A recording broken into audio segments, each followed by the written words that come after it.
नमस्कार, मेरा नाम है सौरभ पांडे और आपका स्वागत करता हूं टीटी मीडिया हिंदी पर। आज हमारे साथ जो मेहमान हैं, मैं उनका पहले परिचय दे देता हूं। आप हैं शिवानंद द्विवेदी जी। आप doctor Shyama Prasad Mukherjee research foundation में रिसर्च फेलोशिप हैं और साथ ही साथ आपने अमित शाह जी की, जो हमारे गृह मंत्री हैं, उनकी जीवनी भी आपने लिखी है। तो बहुत बहुत स्वागत करता हूँ मैं आपका। धन्यवाद सौरभ जी। शिवानंद जी, सबसे पहला सवाल मेरा आपसे यही रहेगा कि आज जो कुछ भी हुआ ट्विटर के माध्यम से, ट्विटर ने सबसे पहले कल वेंकैया नायडू जी, जो हमारे उपराष्ट्रपति हैं, उनका ब्लू टिक हटा दिया, फिर वापस ला दिया ये कहते हुए कि वो 6 महीने से इनएक्टिव था तो हमने हटा दिया।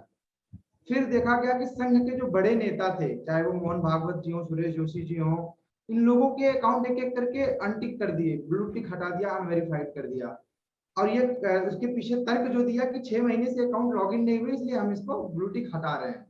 जब इसमें थोड़ी सी हमने पड़ताल की तो पता चला ट्विटर इंडिया ने इन लोगों को बकायदा लेटर लिखा था, जबकि आप लोग अपना अकाउंट बनाइए, हम वेरीफाई करेंगे, क्योंकि आपके नाम से फेक अकाउंट्स बहुत चल रहे हैं। इनको रिक्वेस्ट की थी जब इनको अपनी पांव जमाने थे इंडिया में, तब जब ये सारे बड़े लोगों ने अकाउंट बनाया, तब इनको नहीं पता था कि ये इनएक्टिव लोग हैं। साथ ही साथ दूसरी तरफ इसका एक पहलू ये भी आया कि रवीश कुमार, अहमद पटेल और इस तरीके के तमाम नाम है, यहाँ तक कि अरुण जेटली जी, सुषमा स्वराज जी, जो अभी दिवंगत हो चुके हैं, उनके भी अकाउंट्स अभी भी हैं, लेकिन उनका ब्लू टिक नहीं हटाया गया। लेकिन एक तरीके एक एक करके संघ के नेताओं का, फिर उपराष्ट्रपति का ये हटाना, ये क्या संकेत दे रहा है? ट्विटर क्या साबित करना चाह रहा है? क्या भारत सरकार को बार बार ट्विटर नीचा दिखाएगा और भारत सरकार इसी प्रकार सहन करती रहेगी? देखिए, ये जो आज पूरे दिन ट्विटर पर जो ये घटनाक्रम चला है, एक बार वाइस प्रेसिडेंट का जो पर्सनल अकाउंट है उसका ब्लू टिक हटाया गया, फिर राष्ट्रीय स्वयंसेवक संघ के सरसंघ पहले पूर्व सरकार्यवाह, फिर सरसंघ चालक, फिर राष्ट्रीय स्वयंसेवक संघ के अन्य नेताओं का, अन्य जो उसके पदाधिकारी हैं, उनके ट्विटर अकाउंट से ब्लू टिक हटाया गया। तो ये जो पूरा जो घटनाक्रम आज दिन भर चला है, ये पॉलिसी, ट्विटर के किसी पॉलिसी प्रैक्टिस, पॉलिसी क्या कहा जाता है, एक्सरसाइज का के तहत हुआ घटनाक्रम नहीं नजर आता है। क्योंकि अगर ऐसा होता, अगर किसी रैंडम फिल्टर के माध्यम से ट्विटर ऐसा करता कि जो लोग इनएक्टिव हैं और उनको ब्लू टिक मिला हुआ है, तो उसमें बहुत सारे लोग आते, लेकिन एक ही संगठन के, एक ही तरह के क्या कहा जाता है कि इतने लोग, जिसमें राष्ट्रीय स्वयंसेवक के संघ के सरसंघ चालक हैं, पूर्व सरकारवाह हैं, वर्तमान के वरिष्ठ पदाधिकारी हैं राष्ट्रीय स्वयंसेवक संघ के, उनके ब्लू टिक को जिस ढंग से हटाया गया, ये ऐसा एकदम से लगता है ये इरादतन की गई कार्रवाई है ट्विटर की तरफ से। दरअसल क्या है कि हाल के दिनों में भारत सरकार और ट्विटर के बीच जो एक तरह से पत्राचार हुआ, जो संवाद हुआ, और जिसमें भारत सरकार ने बड़े स्पष्ट शब्दों में कहा कि भारत के पास, भारत की एक स्वतंत्र व्यवस्था है, भारत दुनिया का विशालतम लोकतंत्र है और भारत के लोकतांत्रिक नियम कानूनों को बनाने का अधिकार भारत के पास है। यहाँ पे कोई भी कंपनी, चूंकि ट्विटर यहाँ पे सिर्फ कम्युनिकेशन मीडियम नहीं है, एक बिजनेस सेटअप भी है, तो कोई भी कंपनी अगर यहाँ पर किसी प्रकार का बिजनेस करती है, किसी प्रकार की बिजनेस एक्टिविटी में इन्वॉल्व होती है, चाहे वो विदेशी कंपनी हो, तो उसको भारत के नियम कानून मानने होंगे। तो इस आधार पे भारत सरकार की तरफ से एक सख्त पत्र ट्विटर को दिया गया और ये कहा गया कि उनको भारत के नियम मानने होंगे। तो कहीं ना कहीं सरकार के द्वारा ट्विटर पर जिस तरीके से एक तरह से भारतीय कानूनों को लेकर, और कानूनों के दृष्टि से मैं अगर बताऊं तो सोशल मीडिया को लेकर 2011 में ही कानून बन चुके थे और इस तरह के आईटी से संबंधित आईटी रूल्स बन चुके थे, और हाल ही में सरकार ने 2021 में समय के बदलते परिवेश के हिसाब से उन रूल्स में कुछ अमेंडमेंट करके उसको अपडेट भी किया है। तो ऐसे में ट्विटर अगर ये चाह रहा है कि भारत के लोकतंत्र में वो मनमानी चलाएगा और मनमानी चलाते हुए कुछ करेगा, अपने नियम ओवर रूल करेगा भारतीय नियमों पर, तो मुझे लगता है कि ये किसी भी लोकतंत्र को के लिए स्वीकार्य नहीं है और भारत सरकार द्वारा इसका कड़ा प्रतिवाद किया गया। तो उस प्रतिवाद का किसी न किसी रूप में आज जो जिस तरह से आरएसएस नेताओं का ट्विटर हैंडल से ब्लू टिक हटाया गया, मुझे लगता है कि ये इरादतन किया गया है इस इरादे के पीछे क्या साजिश है, इस इरादे के पीछे क्या मंशा है, ये और क्लियर अभी सामने आनी चाहिए। लेकिन ये इरादतन की हुई बात है। दूसरी जो महत्वपूर्ण बात ये है कि इस पूरे घटनाक्रम में जो अभी आपने नाम लिया, अनंत कुमार जी हैं जिनकी मृत्यु काफी पहले हो चुकी है, अगर मैं गलत नहीं हूं तो मनोहर पर्रिकर जी हैं, उनका ट्विटर अकाउंट है, अरुण जेटली जी का ट्विटर अकाउंट है, सुषमा स्वराज जी का ट्विटर अकाउंट है, इसके अलावा रवीश कुमार पता नहीं अभी सक्रिय हैं कि नहीं सक्रिय हैं, लेकिन वो काफी समय से ट्विटर पे थे और ब्लू टिक वेरीफाइड थे, लेकिन वो ट्विटर पे सक्रिय नहीं थे, तो उनका ट्विटर अकाउंट है। तो ऐसी परिस्थिति में उनका अगर ट्विटर वेरीफाइड नहीं हटाया गया, या इस तरह के जो इस सरकार से या राष्ट्रीय स्वयंसेवक संघ से विरोध या असहमति की विचारधारा रखते हैं, उनका नहीं हटाया गया, तो ये ट्विटर की मंशा पर सवाल खड़ा करने वाला है, और इसका जवाब कड़ा प्रतिवाद करते हुए इसका जवाब ट्विटर से लिया जाना चाहिए। जी, लेकिन अभी कल ही एक घटना ऐसी हुई है कि नाइजीरिया के राष्ट्रपति ने भी कुछ ट्वीट किया था, जिसके बाद ट्विटर ने उनके अकाउंट को सस्पेंड किया, और इस बात से नाइजीरिया सरकार ने ट्विटर को बैन कर दिया अपने देश में। तो कुछ लोग ये भी सवाल कर रहे हैं कि अगर नाइजीरिया ऐसा सख्त फैसला ले सकता है, तो भारत सरकार किस बात से डर रही है? भारत सरकार क्यों नहीं ट्विटर पे ऐसे फैसले? नहीं, मुझे नहीं लगता है कि भारत सरकार डर रही है। ये कहना एक तरह से अतिरंजना होगी कि भारत सरकार डर रही है, और इसमें डरने भारत में चाहे, देखिए हमारे लिए भारत में महत्वपूर्ण ये नहीं है कि भाजपा सरकार में कांग्रेस सरकार में है। सरकार सवाल इसका है कि कोई भी विदेशी कंपनी अपने रूल्स को भारत सरकार द्वारा बनाए नियमों पर ओवर रूल नहीं कर सकती है। ये कांग्रेस की सरकार भी होती तो भारत का लोकतंत्र इसकी इजाजत नहीं देता कि आप अपने नियम को भारत के नियमों पर ओवर रूल करिए।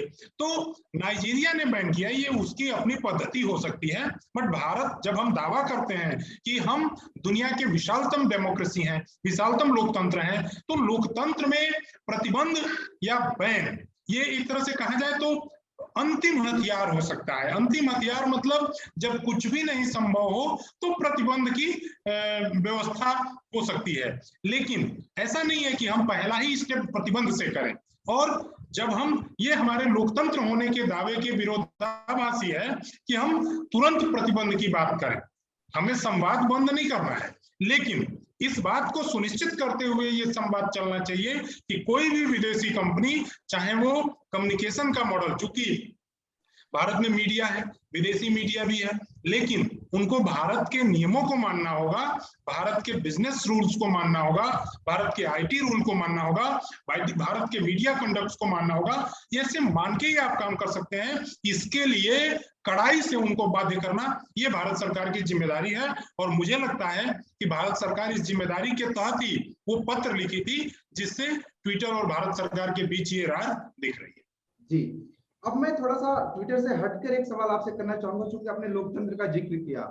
तो लोकतंत्र के सबसे बड़े मंदिर संसद भवन, जिसका प्रोजेक्ट अभी चल रहा है, सेंट्रल विस्टा प्रोजेक्ट जिसको नाम दिया गया, उसमें राष्ट्रपति भवन, संसद भवन और तमाम जो चीजें उसमें बन रही हैं, उसको लेकर के तमाम तरीके की बातें की जा रही है, सोशल मीडिया से लेकर के ग्राउंड लेवल तक। कांग्रेस का टूल किट सामने आया, उसमें भी कहा गया सेंट्रल विस्टा को टारगेट करो। एक दिल्ली के आम आदमी पार्टी के विधायक हैं अमानतुल्लाह खान, वो कोर्ट में पहुंच गए ये कहते हुए कि सेंट्रल विस्टा प्रोजेक्ट के तहत जो भी मस्जिदें तोड़ी जा रही हैं वो हम बिल्कुल बर्दाश्त नहीं करेंगे, इसका जवाब उन्होंने मांगा है। और यहाँ तक कि एक वेबसाइट ने, एक प्रतिष्ठित वेबसाइट ने मैं कहूंगा, बल्कि उसने बकायदा छापा जिसमें उसने ये इशारा किया कि central Vista project Modi ji का घर है, वो अपना घर बनवा रहे हैं, इतने आलीशान बंगले बनवा रहे हैं, आलीशान हवाई जहाज में चल रहे हैं, इस तरीके की बातें कही गई। तो मैं चाहता हूँ सेंट्रल विस्टा प्रोजेक्ट पूरा क्या है और इसके पे जो ये चीजें हो रही हैं इसको आप किस प्रकार से खंडन करते हैं, मैं आपका इस पे जवाब जानना चाहूंगा। देखिए, भारत के आजादी का जो इतिहास है, भारत जब आजाद हुआ उसी समय भारत का एक भूखंड भारत से अलग हुआ जिसे हम पाकिस्तान के नाम से जानते हैं। आगे चलकर जो पूर्वी पाकिस्तान था वो बांग्लादेश के रूप में विघटित हुआ। तो एक जो पूरा भारत का लोकतंत्र डेवलप हुआ, जो विकास हुआ है, उस विकास में भारत ने अपने आप को एक आदर्श लोकतंत्र के रूप में दुनिया के सामने रखा है। तो लोकतंत्र का विकास होता है तो उसकी जरूरतें बढ़ती हैं, उसकी आवश्यकताएं बढ़ती हैं, उसके अनुरूप इंफ्रास्ट्रक्चर बढ़ते हैं। उस समय, जिस समय देश आजाद हुआ, जिस समय भारत का संविधान बना, जिस समय हमने संसदीय लोकतंत्र को स्वीकार किया, उस समय हमारे संसद के लिए जरूरत कितनी थी? उस समय हमारे ब्यूरोक्रेसी के लिए जरूरत कितनी थी, उस समय के हिसाब से हमें डिपार्टमेंट्स और मिनिस्ट्रीज कितने चाहिए थे, ये तत्कालीन जरूरतों के हिसाब से था। जैसे उस समय आईटी नहीं था तो आईटी मिनिस्ट्री की जरूरत नहीं रही होगी। मैं जस्ट एक जनरल बात कर रहा हूं। तो नई चुनौतियों और नए नवाचारों के हिसाब से सरकार के कामकाज का दायरा बढ़ता है।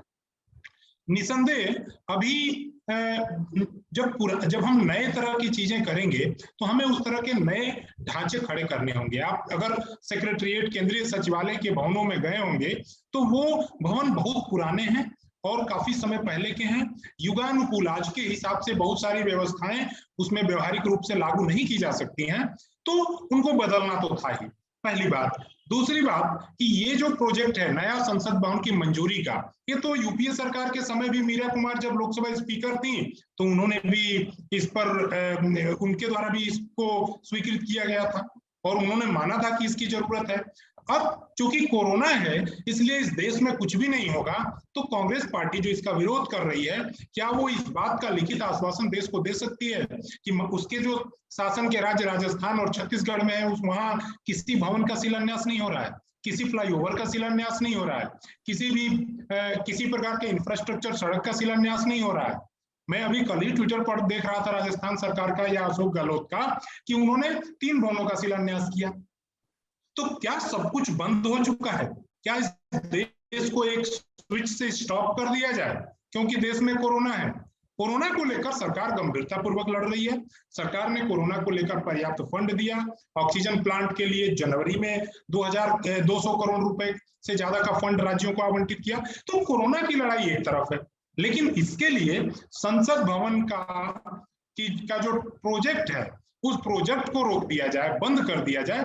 ये मुझे लगता है कि स्वस्थ लोकतंत्र में विपक्ष का गैर जिम्मेदाराना रवैया है और इसको लेकर कोर्ट में भी गई। चूंकि ये मामला न्याय संगत नहीं था, तर्क संगत नहीं था, तथ्य संगत नहीं था, इसलिए न्यायालय ने भी उनकी मांग को स्वीकार नहीं किया।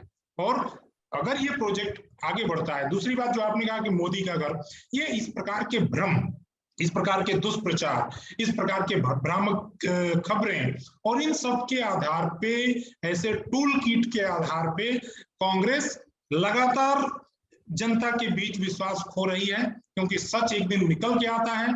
देश की जनता जानती है कि सेंट्रल विस्टा प्रोजेक्ट जो है वो मोदी का घर नहीं है, ये देश की जनता जानती है।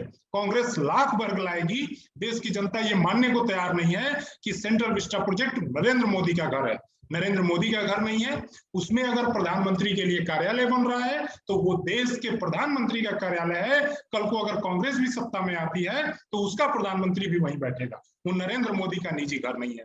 तो इस प्रकार के दुष्प्रचार जो जनता के सामने सफेद झूठ की तरह साफ होते हो, वैसा कांग्रेस को करने से बचना चाहिए। इससे उसकी विश्वसनीयता कमजोर होती है, जनता भरोसा नहीं करती है। मेरा मानना है कि सकारात्मक कार्यों का सकारात्मकता से लेना चाहिए। देश के विकास से जुड़ा मसला है, देश के लोकतंत्र से जुड़ा मसला है, लोकतंत्र के सबसे बड़ी पंचायत से जुड़ा मसला है, लोकतंत्र के सबसे बड़े मंदिर से जुड़ा मसला है। इसको लेकर तथ्यहीन, तर्कहीन और निराधार बयान कम से कम कांग्रेस नेताओं को नहीं देना चाहिए। जी, इसमें एक बात और कही जा रही है, मैं चाहता हूं कि इस पे भी आप थोड़ी सी बात कर लें। अब ये कहा जा रहा है कि जो इस पे खर्चा हो रहा है, जितना पैसा खर्च किया जा रहा है, ये सही समय नहीं है वो पैसा खर्च करने का। बेहतर होता है कि वो पैसा कोविड से लड़ाई में या बाकी चीजों में, ऑक्सीजन के उपलब्धता पर, इन चीजों पर खर्च किया जाता है तो बेहतर ऑक्सीजन बाद में भी किया जा सकता है। नहीं, ऑक्सीजन की उपलब्धता, मैं वही तो बोल रहा हूँ कि देश में ये तय कर लिया जाए डिबेट करके कि क्या क्या ऐसी चीजें हैं जो आज नहीं करनी चाहिए। सड़क नहीं करना चाहिए, किसानों को इस समय तो जान बचाने की प्राथमिकता है, तो क्या किसानों को किसान सम्मान निधि नहीं दी जानी चाहिए? क्या लोगों के खातों में जनधन के माध्यम से पैसा नहीं भेजना चाहिए? क्या सारी सब्सिडी हटा लेनी चाहिए? क्या क्या नहीं किया जाना चाहिए? ये निश्चित ही ये कठिन समय है देश के लिए, और सरकार साथ है। सरकार ने टाइमली किसानों के खातों में 2000 रुपए भेजे हैं, सरकार ने टाइमली जनधन खातों में उनकी राशि पहुंचाई है, सरकार ने टाइमली 80 करोड़ लोगों को राशन पहुंचाया है, सरकार ने 201 करोड़ रुपया राज्यों को ऑक्सीजन प्लांट बनाने के लिए दिया। कांग्रेस पार्टी को कम से कम इस बात को तो बताना चाहिए कि जिन राज्यों में उनकी सरकार है उन्होंने कितने ऑक्सीजन प्लांट बनाए। जो हो रहा है उस पर अकाउंटेबिलिटी कौन तय करेगा? छत्तीसगढ़ की सरकार ने क्या किया, ये तो कम से कम सुनिश्चित करना चाहिए। और सबसे बड़ी बात कि क्या क्या नहीं होना चाहिए, प्राथमिकता तय करनी है तो ये तय हो कि क्या छत्तीसगढ़ की सरकार, राजस्थान की सरकार, पश्चिम बंगाल की सरकार, महाराष्ट्र की सरकार सारे काम को ठप करके सारा फंड कोविड के लिए एलोकेट कर रही है। ऐसा तय होना चाहिए। क्या पेट्रोल से जो जीएसटी से जो आपको रेवेन्यू मिलता है वो सब कोविड के लिए आप दे रहे हैं? तो ये सिर्फ केंद्र सरकार से जुड़ा नहीं, अगर पॉलिसी मैटर है कि नहीं कोविड पे ही सारा फंड, देश का 100% फंड कोविड के लिए जाएगा, तो ये तो राज्य सरकारों पे भी लागू होगा। और इस पॉलिसी पे डिबेट करके राहुल गांधी को सबसे पहले ये अपने राजस्थान सरकार में इंप्लीमेंट कराना चाहिए कि आप भवनों का शिलान्यास क्यों कर रहे हैं ऐसे समय में जब कोविड की विकराल परिस्थिति है। तो सिर्फ आप सिलेक्टिव मुद्दे उठाकर और मोदी पर टारगेट करेंगे, ये जनता के समझ में आने वाले नहीं। चलिए शिवानंद त्रिवेदी जी, आप हमारे चैनल पर आए, हमसे आपने बातचीत की, इसके लिए आपका बहुत बहुत शुक्रिया। उम्मीद करता हूं हमारे दर्शकों को ये बातचीत पसंद आई होगी और अपने दर्शकों से अनुरोध करेंगे कि वे कमेंट सेक्शन में हमें जरूर बताएं कि ये बातचीत कैसी लगी और इस वीडियो को ज्यादा से ज्यादा शेयर करें ताकि इन मुद्दों को लेकर के जो भ्रम है लोगों में वो उसका समाधान हो सके और जो वास्तविकता है, जो तथ्य परख है, वो बातें लोगों तक पहुंच सकें। तो बहुत बहुत धन्यवाद। Please remember to subscribe to us and switch on the notifications for this channel. For our other social media links, more content and to support our work, please visit citti.net. Dhanyavad. Namaskar.